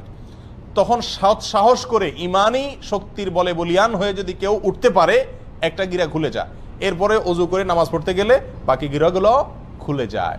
খেয়াল করে দেখবেন যে ফজর নামাজ যদি পড়তে যান, ঘুম থেকে উঠে অজু করে, শরীরের ভিতরে যে একটা অলসতা ছিল পুরাটাই কেটে যায়, কারণ যে গিরাগুলো সব খুলে গেছে। তাহলে 5 ওয়াক্ত সালাতের মাধ্যমে কি করা যায়? শয়তানের আক্রমণ থেকে রক্ষা পাওয়া যায়। দ্বিতীয় করণীয় হলো, সকাল সন্ধ্যায় নবী আলাইহিস সালাম বহুত গুরুত্বপূর্ণ জিকির এবং দোয়া শিখাইছেন। নিয়মিত যদি কোনো পরিবারের সদস্যরা সকাল সন্ধ্যার এই দোয়াগুলা সব সময় করে, কোনো কষ্টের বিষয় না, খুব সহজ, তাহলে ওই পরিবারের সদস্যদেরকে আল্লাহ তাআলা জিনের আক্রমণ থেকে কি করেন? বাঁচান। সকাল সন্ধ্যার দোয়া অনেক, সেখান থেকে আমরা কয়েকটা এই সংক্রান্ত সরাসরি এই জিন বা দুষ্ট জিনের ক্ষতি থেকে বাঁচার জন্য যেগুলো কার্যকর, সেরকম কয়েকটি দোয়ার কথা বলবো। এর ভিতরে একটা দোয়া হলো, আউযু বিকালিমাতিল্লাহি তাম্মাতি মিন শাররি মা খালাক, অর্থাৎ আমি আশ্রয় চাই আল্লাহর পূর্ণাঙ্গ কালিমার, পূর্ণাঙ্গ বাক্যের মাধ্যমে আল্লাহ যত সৃষ্টি করেছেন ক্ষতিকর বস্তু, সেগুলোর ক্ষতি থেকে। তাহলে দুষ্ট জিনও আল্লাহর ক্ষতিকর সৃষ্টি, বা সে আমার ক্ষতি করতে পারে, তার ক্ষতি থেকে আল্লাহর কাছে আশ্রয় চাইলাম। এই দোয়াটি যদি 3 বার সকাল এবং সন্ধ্যা পাঠ করে, সহিহ মুসলিম হাদিসে আসছে, আরো অন্য হাদিসের কিতাবে আসছে, আল্লাহ তাআলা সারাদিন সারা রাত ওই ব্যক্তিকে সব ধরনের বস্তুর ক্ষতি থেকে, জিনের দুষ্ট জিনের ক্ষতি থেকে আল্লাহ তাআলা কি করবেন? রক্ষা করবেন। একই দোয়া সফরে গেলে, বিভিন্ন জায়গায়, নতুন কোনো জায়গায় গেলেও পড়ার কথা বলা আছে। তাহলে ওই জায়গায় অবস্থানরত জিন বা দুষ্ট কোনো শয়তান আপনাকে কি করতে পারবে না? আক্রমণ করতে পারবে না। আপনার পরিবারকে আল্লাহ বাঁচাবেন। আর এমনিও সাধারণ অবস্থাতে দোয়া বেশি বেশি পড়া উচিত, বিশেষ করে বাচ্চাদেরকে দোয়া পড়ে ফু দেওয়া উচিত। আউযু বিকালিমাতিল্লাহি তাম্মাতি মিন শাররি মা খালাক, 3 বার সকাল, 3 বার সন্ধ্যায়। সকাল সন্ধ্যা পাঠযোগ্য দ্বিতীয় আরেকটি আমল হলো আয়াতুল কুরসি পাঠ করা। আয়াতুল কুরসি এমন একটি আমল, নগদ ফায়দা হয় জিনের রোগীকে এই আয়াতুল কুরসি পড়ে ঝাড়ফুঁক করলে, এবং এটা বিশেষ ব্যক্তিরাই করতে হবে এমন কোনো কথা নাই, বরং আমরা সবাই করতে পারি। নবী আলাইহিস সালাম আমাদের সবার জন্য শিখাইছেন, বলে দেন নাই যে শুধুমাত্র যারা ঝাড়ফুঁক করে তারাই করবে, যার কারণে আমরা সবাই এই আমলগুলো করতে পারি। আয়াতুল কুরসি এটা 3 সময় বিশেষভাবে পড়ার কথা আছে। এক হলো সকাল এবং সন্ধ্যায়, আরেকটা হলো যে 5 ওয়াক্ত নামাজের পরে একবার করে, আরেকটা হলো শোয়ার সময়। শোয়ার সময় যদি কেউ আয়াতুল কুরসি পড়ে, তো আল্লাহ সুবহানাহু ওয়া তাআলা তাকে সারা রাত শয়তানের আক্রমণ থেকে বাঁচায় রাখেন। এবারে একটা মজার ঘটনা বর্ণিত আছে আবু হুরায়রা রাদিয়াল্লাহু তাআলা আনহু থেকে। আবু হুরায়রা রাদিয়াল্লাহু তাআলা আনহুকে রাসূল আকরাম সাল্লাল্লাহু আলাইহি ওয়াসাল্লাম একবার যাকাতের মাল পাহারাদারি করার জন্য রাতে নাইট গার্ড হিসাবে নিয়োগ দিলেন। তিনি রাতে পাহারাদারি করতেছিলেন, হঠাৎ করে ওই মাল পাহারাদারি করার অবস্থায় দেখলেন যে একটা লোক আসলো, আয়সা ওখান থেকে কিছু মাল নিয়ে চলে যাচ্ছে। তিনি খপ করে ধরলেন, ধরে বললেন, এই মিয়া, যাকাতের মাল থেকে তুমি চুরি করতেছো? তখন বললো যে ভাই, আমি খুব গরিব মানুষ, আমার বাচ্চা কাচ্চা খাইতে পায় না, আমার ছেড়ে দেন, আমি খুব কষ্টে আছি। ওনার দয়া হয়েছে, ছেড়ে দিছে। পরের দিন তিনি রাসূল আকরাম সাল্লাল্লাহু আলাইহি ওয়াসাল্লামের কাছে ঘটনাটা বলার পর রাসূল আকরাম সাল্লাল্লাহু আলাইহি ওয়াসাল্লাম বললেন, ওই লোকটা তোমার মিথ্যা কথা বলছে, সে দেখবা আবার আসবে। ঠিকই পরের দিন আবার আসছে এবং একইভাবে একই সে সুর তুলছে। তখন তিনি খুব শক্তভাবে ধরলেন, আবার সে অনুনয় করার পরে ওনার দিলেন মায়া হলো, ছেড়ে দিলেন। পরের দিন রাসূল আকরাম সাল্লাল্লাহু আলাইহি ওয়াসাল্লামের কাছে যাওয়ার পরে আবার বললেন, ইয়া রাসূলুল্লাহ, একইভাবে আসছে। রাসূল আকরাম সাল্লাল্লাহু আলাইহি ওয়াসাল্লাম বললেন যে কি বলছে, বলে এটা বলছে। তখন তিনি বললেন যে সে মিথ্যা কথা বলছে, আবার আসবে। 3 নম্বর দিন আবার আসছে। আসলে আবু রাদিয়াল্লাহু তাআলা এইবার ধরছে ভালো করে, যাবড়ায় তোমার আজকে আর ছাড়তেছি না, আমি রাসূল আকরাম সাল্লাল্লাহু আলাইহি ওয়াসাল্লাম নিয়েই ছাড়বো আজকে তোমাকে, মিথ্যা কথা বলো প্রতিদিন তুমি। তখন সে বলতেছে, ভাই আমি তোমাকে একটা খুব বড় গুরুত্বপূর্ণ জিনিস শিখাই দেব, আত্মরক্ষার জন্য বিরাট একটা সূত্র তোমাকে বলে দিব, তুমি আমাকে সেই বিনিময়ে ছেড়ে দাও। তো বললেন যে কি বলে দিবা বলো দেখি। তখন এই লোকটা বললো যে দেখো, তুমি যদি প্রতিদিন রাতে শোয়ার সময় আয়াতুল কুরসি পড়ো আর পড়ে ঘুমাও, তো শয়তান তোমাকে অ্যাটাক করতে পারবে না, আল্লাহ তাআলা তোমাকে হেফাজত করবেন ফেরেশতাদের মাধ্যমে, আল্লাহ তাআলা তোমাকে হেফাজত করবেন। এই কথা শোনার পরে আবু রাদিয়াল্লাহু চিন্তা করছেন যে একটা ভালো জিনিস শিখেছে যখন, ছেড়ে দিস। তখন পরের দিন যাওয়ার পরে নবী আলাইহিস সালাম জিজ্ঞেস করলেন, কি খবর তোমার আসামির? আবু হুরায়রা বললেন, ইয়া রাসূলুল্লাহ, আসামি তো আবারও আসছে, আবারও ধরছি, তবে সে আমার একটা জিনিস শিখাইছে, এই জন্য তারা ছেড়ে দিছি। রাসূল আকরাম সাল্লাল্লাহু আলাইহি ওয়াসাল্লাম বলেন যে কি শিখাইছে? বলেন যে এই জিনিস বলছে। তখন রাসূল আকরাম সাল্লাল্লাহু আলাইহি ওয়াসাল্লাম বলছেন যে দেখো, ও হলো শয়তান, ও তো সত্য কথা কখনো বলে না, তবে এই কথাটা সত্য বলছে, এটা ঠিকই বলছে যে আয়াতুল কুরসি বললে সে তোমার ক্ষতি করতে পারবে না, এই চুরি দাড়ি যা দেখতেছো সব ক্ষতি থেকে বাঁচতে পারবা আয়াতুল কুরসি রাত্রে পড়লে, এটা মহৌষধের মতো কাজ করে। আর সকাল সন্ধ্যা আয়াতুল কুরসির ভরও হাদিসের ভিতরে বর্ণিত আছে যে ব্যক্তি আয়াতুল কুরসি সকাল এবং সন্ধ্যায় একবার করে পড়বে, আল্লাহ সুবহানাহু ওয়া তাআলা শয়তান থেকে রক্ষা করবেন, তারগীব এবং তারহিবে হাদিসটি বর্ণিত হয়েছে। আর 5 ওয়াক্ত সালাতের পরেও আছে, অতএব আয়াতুল কুরসি পড়বো। সকাল সন্ধ্যা আমলের ভিতরে আরেকটি আমল আছে, যে আমলটি হলো সূরা ইখলাস 3 বার, সূরা ফালাক 3 বার, সূরা নাস 3 বার। এগুলো 3 বার যদি পাঠ করা হয় সকালে এবং সন্ধ্যায়, আল্লাহ তাআলা সব কিছুর ক্ষতি থেকে বাঁচায় রাখেন। সুনান আবু দাউদ এবং তিরমিজিতে হাদিসটি বর্ণিত হয়েছে। 3 বার কুল হুয়াল্লাহ, 3 বার সূরা কুল আযুর ফালাক এবং 3 বার কুল আযুর রাব্বিন নাস। সকালে 3 বার, সন্ধ্যায় 3 বার, ইনশাআল্লাহ সব কিছুর ক্ষতি থেকে আপনি বাঁচবেন। 4 নম্বর সকাল সন্ধ্যার আমল হলো বিসমিল্লাহিল্লাযী লা ইয়াদুররু মা ইসমিহি শাইউন ফিল আরদি ওয়ালা ফিস সামা ওয়া হুয়াস সামিউল আলিম। এই দোয়াটি সকালে 3 বার, সন্ধ্যায় 3 বার পাঠ করা। দোয়ার অর্থ হলো, ওই আল্লাহর নামে আমি শুরু করতেছি সকাল বা সন্ধ্যা, যে আল্লাহর নামে কোনো কিছু কোনো ক্ষতি করতে পারে না। এই দোয়া সকালে 3 বার, সন্ধ্যায় 3 বার পাঠ করলো, আল্লাহ তাআলা হেফাজত করে। তাহলে সকাল সন্ধ্যার দোয়াগুলো পাঠ করলে জিনের, দুষ্ট জিনের আক্রমণ থেকে বাঁচা যায়। বিশেষ করে এই 4টি দোয়ার কথা বললাম। তাহলে 2টি আমল গেল। 1 নম্বর আমল হলো যে 5 ওয়াক্ত নামাজ এবং হক হালালি তাকওয়ার উপরে চলার চেষ্টা করা। 2 নম্বর আমল হলো সকাল সন্ধ্যার দোয়াগুলো নিয়মিত পড়ার চেষ্টা করা, বিশেষ করে এই দোয়াগুলো। 3 নম্বর আমলে আসি। 3 নম্বর আমল হলো খাবার গ্রহণ করার সময় বিসমিল্লাহ পাঠ করা। কারণ হাদিসে আসছে, নবী আলাইহিস সালাম বলেছেন, সহিহ মুসলিমে বর্ণিত হয়েছে, যদি কেউ খাদ্য গ্রহণের সময় বিসমিল্লাহ না বলে, তখন শয়তান ওই তার খাবারে যোগ দেয় এবং তার সঙ্গে খাবারে অংশগ্রহণ করে। তাহলে শয়তান থেকে, আপনার খাবার থেকে বাঁচাইতে চাইলে খাবারের শুরুতে কি পড়তে হবে? বিসমিল্লাহ। এবং সবাইকে এটা শিখাইতে হবে পরিবারের, যে বিসমিল্লাহ ছাড়া কোনো খাবার শুরু করা যাবে না। একইভাবে ঘরে প্রবেশের সময় বিসমিল্লাহ পড়ে প্রবেশ করতে হবে, কারণ এই বিষয়ে হাদিসে বর্ণিত হয়েছে, নবী আলাইহিস সালাম বলেছেন যে ঘরে ঢোকার সময় যদি কেউ বিসমিল্লাহ বলতে ভুলে যায়, তখন শয়তানের দলনেতা বলে যে এই বাসায় আজকে থাকার এবং রাত্রে এদের সাথে খাওয়ার সুযোগ হয়ে গেল, ঢুকো সবাই। দলে দলে আপনার সাথে শয়তান ঢুকে পড়ে এবং আপনার ক্ষতি করে। আর যদি বিসমিল্লাহ কেউ পড়ে, তখন শয়তান আর তার দলনেতারা বলে যে আজকে এই বাসায় থাকার এবং খাওয়ার সুযোগ হইল আর না। এই জন্য বাসায় যতজন ঢুকবে, যে কোনো রুমে থাকবেন, আপনি ঢুকার সময় কি পড়বেন? বিসমিল্লাহ পড়বেন। 4 নম্বর আমল হলো হাই আসলে হাত দেওয়া বা কোনো কিছু দিয়ে মুখ ঢাকা। এটা পরীক্ষিত, যাদেরকে জিনে আক্রমণ করে, এরকম বহু রোগীকে দেখেছি আমরা, যে তারা বেশি বেশি হাই তুললে ওই সুযোগে জিন বা দুষ্ট জিন, শয়তান মানুষের শরীরে প্রবেশ করে মানুষের ক্ষতি করার চেষ্টা করে। এই জন্য হাই তোলার সময় হাত দিতে হবে। নবী আলাইহিস সালাম এটা শিখাইছেন, সহিহ মুসলিম, আবু দাউদে হাদিসটি বর্ণিত হয়েছে। তোমাদের কেউ যদি হাই তোলে, সেই জন্য তার মুখে হাত দিয়ে বা কোনো কিছু দিয়ে বাধা দেয়, কারণ হাই তোলার সময় শয়তান প্রবেশ করে। তাহলে হাই তোলার সময় হাত দিতে হবে।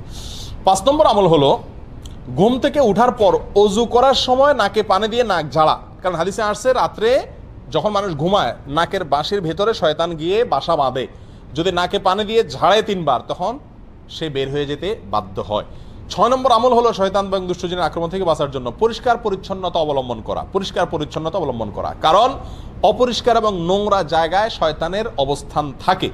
এ বিষয়ে বিভিন্ন বর্ণনা পাওয়া যায় এবং আল্লামা ইবনে তাইমিয়া রাহিমাহুল্লাহ বলেছেন, সাধারণত দুষ্ট জিনেরা ময়লা আবর্জনা, মলমূত্র ত্যাগের খারাপ জায়গা এগুলোতে থাকে।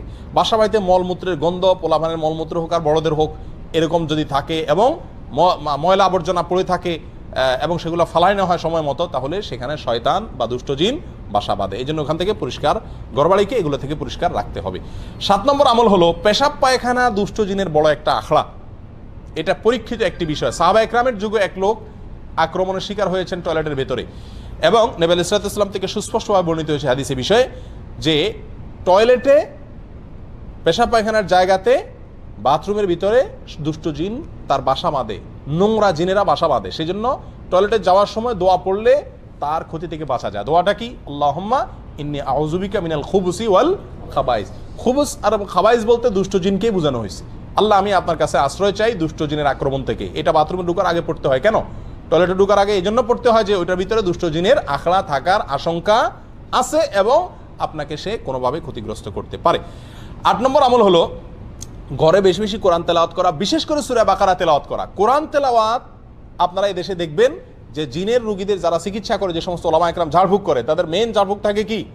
কোরআন তেলাওয়াত করে।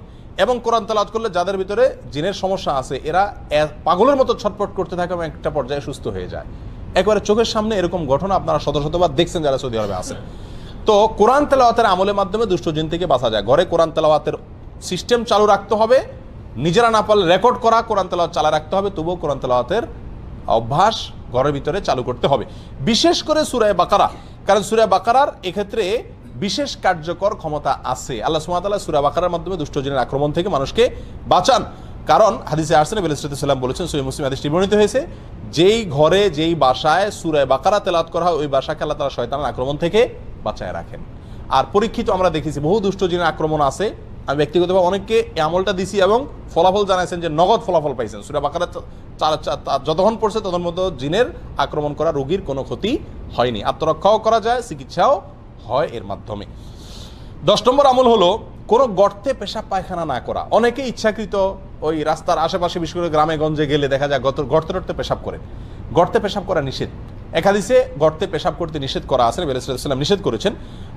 একজন বিখ্যাত তাবি কাতাদাকে জিজ্ঞাসা করা হয়েছে এর কারণ কি হতে পারে, কেন গর্তে পেশাব করতে নিষেধ করা হয়েছে হাদিসে।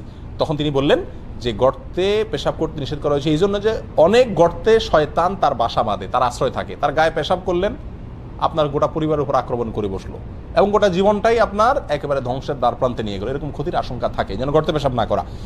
10 নম্বর আমল হলো ঘরে কোনো সাপ দেখলেই হুট করে না মারা। ঘর বাড়িতে, বাইরে রাস্তাঘাটে আপনি জঙ্গলে দেখলে মারেন ভিন্ন কথা, কিন্তু ঘর বাড়িতে যদি কোনো সাপ দেখেন তাহলে সেই সাপটা সাধারণ সাপ না হয়ে জিন হওয়ার সম্ভাবনা আছে। কারণ এ ব্যাপারে নবী আলাইহিস সালামের হাদিসে পরিষ্কারভাবে বলা আছে, যদি ঘরে বাড়িতে কোনো সাপ দেখো তোমরা, তাহলে হুট করে মারতে যাবে না। কারণ ঘর বাড়িতে যে সাপ দেখা যায় সচরাচর, এটা অনেক সময় জিন হওয়ার সম্ভাবনা থাকে। তাহলে কি করবেন? রেখে দিবেন আপনাকে কামড় দেওয়ার আগ পর্যন্ত? না, কয়েকটা করণীয় আছে। এর ভিতরে একটা হলো তাকে বলবেন নিজের ভাষায়, আল্লাহ তাকে আপনার ভাষা বোঝার ক্ষমতা দিয়েছেন, আপনি বলবেন যে যদি তুমি জিন হয়ে থাকো জলদি সরে যাও। যদি তখন আপনার কথা শুনে সরে যায় তাহলে বুঝবেন জিন, আর যদি না সরে তাহলে এবার আপনি সাধারণ সাপ হিসাবে তাকে কি করতে পারেন? মারতে পারেন। আর যদি অস্বাভাবিক জায়গা থাকে, বিছানা শুয়ে রয়েছে কথার কথা, তাহলে সাপের তো বিছানা শোয়ার কাম না, তার কাজ তো হলো ব্যাঙের পিছনে দৌড়ানো, পোকামাকড়ের পিছনে দৌড়ানো। তো যদি এখানে শুয়ে থাকে তাহলে বোঝা যাবে যে এটা একটা আলামত, এটা জিন হওয়ার সম্ভাবনা আছে। ওই পদ্ধতি অবলম্বন করবেন। আর তা না হলে আপনি অবশ্যই তাকে হত্যা করবেন তার ক্ষতি থেকে বাঁচার জন্য। তাহলে ঘরবাড়িতে সাপ দেখলেই হুট করে মারতে না যাওয়া, এদেরকে ক্ষতি করলে এরা গোটা পরিবারের পেছনেই লেগে যেতে পারে। 11 নম্বর আমল হলো স্ত্রী মিলনের সময় দোয়া পাঠ করা। আল্লাহুম্মা জান্নিবনা ওয়া জান্নিবিশ শাইতানা মা রাযাকতানা। আল্লাহ আমাকে, আমাদেরকে, স্বামী স্ত্রী উভয়কে এবং আমাদেরকে মিলনের মাধ্যমে যে সন্তান দান করবেন, সেই সন্তানকে আপনি শয়তানের আক্রমণ থেকে বাঁচান, রক্ষা করেন। এই দোয়া পড়লে আল্লাহ তাআলা স্বামী স্ত্রীকে এবং তাদের মিলনের মাধ্যমে যে সন্তান দুনিয়াতে আসে তাদেরকে শয়তানের আক্রমণ থেকে কি করেন? হেফাজত করেন। অতএব এই দোয়াটা পড়তে হবে। নবী আলাইহিস সালাম বলেছেন, কেউ যদি দোয়া না পড়ে তাহলে তার সঙ্গে মিলনে শয়তানও যোগ দেয়, নাউযুবিল্লাহ। সেখান থেকে বাঁচার জন্য দোয়া পড়তে হবে। 12 নম্বর সর্বশেষ আমল হলো ছোট ছোট বাচ্চাদেরকে সন্ধ্যার সময় ঘর থেকে বাহিরে বের হতে দেওয়া যাবে না। খেলাধুলা করতে গেছে, সন্ধ্যা হওয়ার আগেই তাদেরকে বাসায় ফিরিয়ে আনতে হবে। কারণ হাদিসে পরিষ্কারভাবে বলা আছে, সন্ধ্যার সময় শয়তানরা প্রচুর পরিমাণে বিচরণ করে। ওই সময়টাতে তোমাদের শিশুদেরকে তোমরা বাসা বাড়িতে প্রবেশ করায়। কারণ শয়তান যাদের উপর আক্রমণ করে তার ভিতরে উল্লেখযোগ্য অংশ হলো ছোট ছোট শিশুরা, তাদেরকে টার্গেট করে। অতএব তাদেরকে ঘরের ভিতরে নিয়ে আসতে হবে। এই 12টি আমল যদি নিয়মিত করা যায়, ইনশাআল্লাহ শয়তান থেকে আত্মরক্ষা সম্ভব। আর দুষ্টজিন যদি আক্রমণ করেও থাকে তাহলে সেখান থেকে চিকিৎসা পাওয়াও সম্ভব। আল্লাহ তাআলা আমাদের সবাইকে দুষ্টজনের আক্রমণ থেকে হেফাজতে রাখুন।